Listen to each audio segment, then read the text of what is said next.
سلام به دوستای عزیزم، خوش اومدید به یه ویدیو آموزشی که توی این ویدیو قرار هست با هم تله سر دوبل رو کار کنیم. نیاز داریم به 2 تله فلزی، نگین اشکی و مارکیز نسبتاً درشت و نگین اشک ریز، توردوبه پهن 8 سانتی، چسب اسپشیال یا صنعتی و 2 تیکه روبان یا نوار اوری. 2 تا تل رو از قسمت پایینی توسط چسب به هم متصل می‌کنیم. یک مقدار بین 2 تا تل فاصله باشه که این فاصله کاملا دلخواه و سلیقه‌ای هست.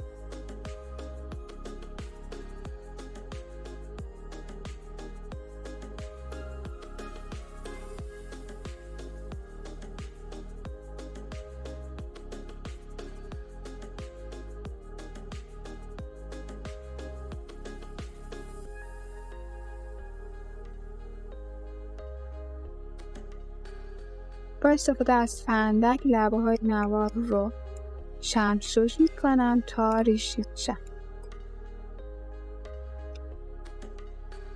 وسطش رو چسب میزنم و این قسمت کارم رو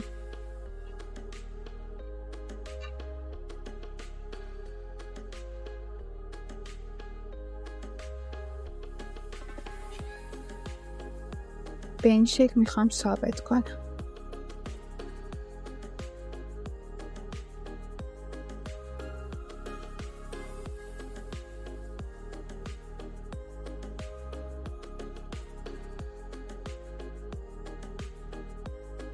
چک میکنم که 2 طرف کاملا با هم برابر باشن. منظورم بازی این دهنه هست.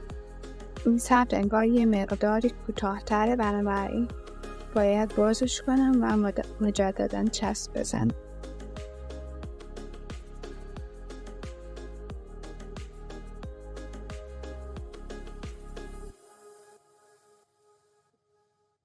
خب اینم به همون شکل باید ثابتش کنیم.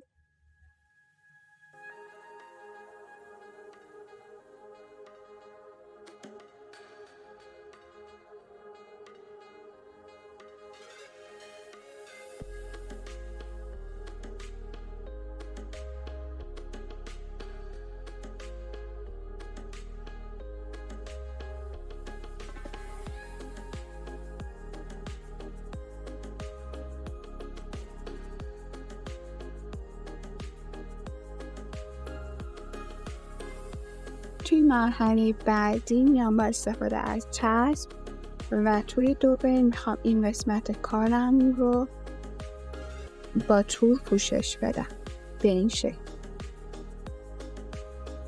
به صورت تیکه تیکه چسب میزنم و تورم رو ثابت میکنم.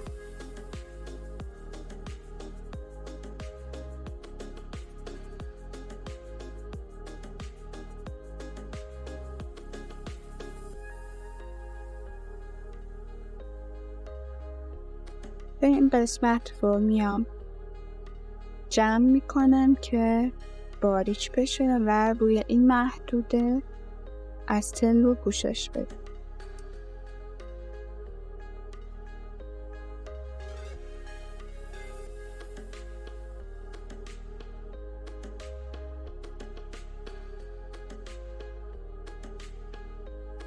ببینید تور رو وقتی میکشم باریک میشه.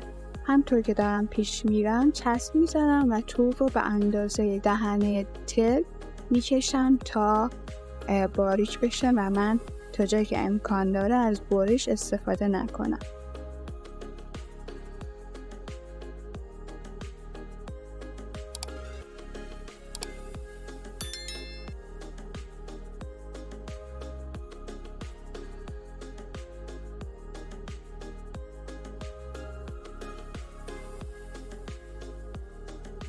با دستم سعی میکنم مرتبش کنم.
روش دیگه برای این قسمت اینه که اضافه ها رو برش بزنیم، یعنی اینکه من دیگه نمیام اینو اینطوری بکشم، به همین شکل ساده میچسبونم و بعد این اضافه ها رو برش میزنم. و چون الان این قسمت کار من قرار هست کار بشه، این قسمت رو خیلی اهمیتی نداره که من بخوام این قسمت صاف در بیاد.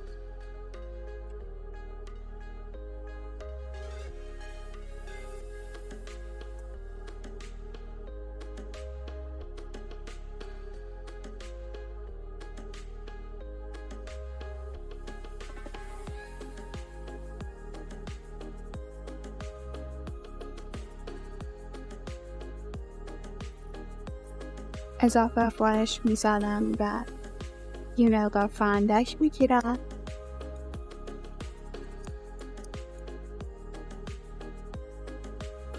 این ساعت تمام میشه.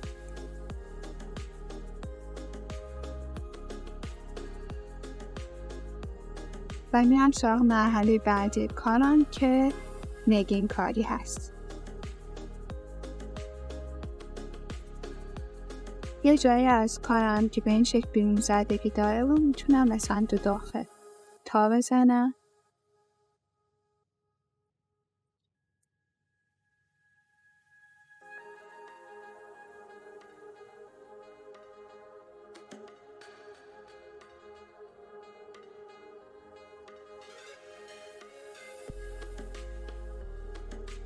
میرم سراغ مرحله بعدی کارم که نگین کاری هست.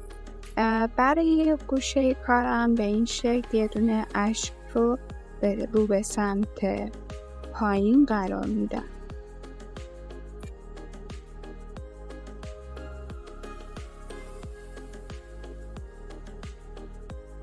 پایین اشک یه دونه نگین مارکیز قرار میدم.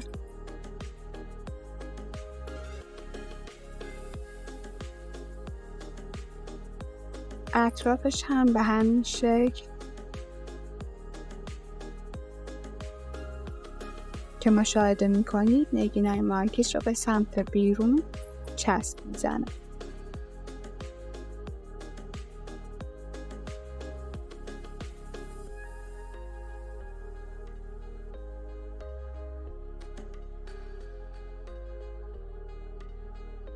میتونید این فرم رو قبل از اینکه اینجا بیاید بچسبونید روی خمیر سیلیکونی در بیارید و پشتش رو چسب بزنید کاملا ثابت بشه و بعد بیاید اینجا فقط بخواد نصبش کنید.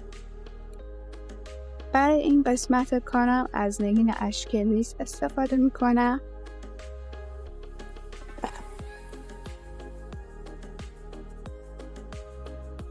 نگین ها به این شکل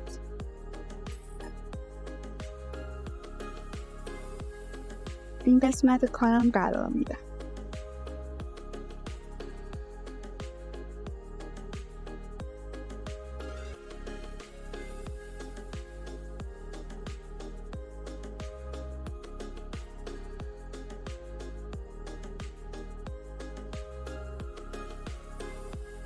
ببینید کارم رو تا انتها تمام نگین ها رو ثابت کردم و در نهایت کارم به این شکل در اومد.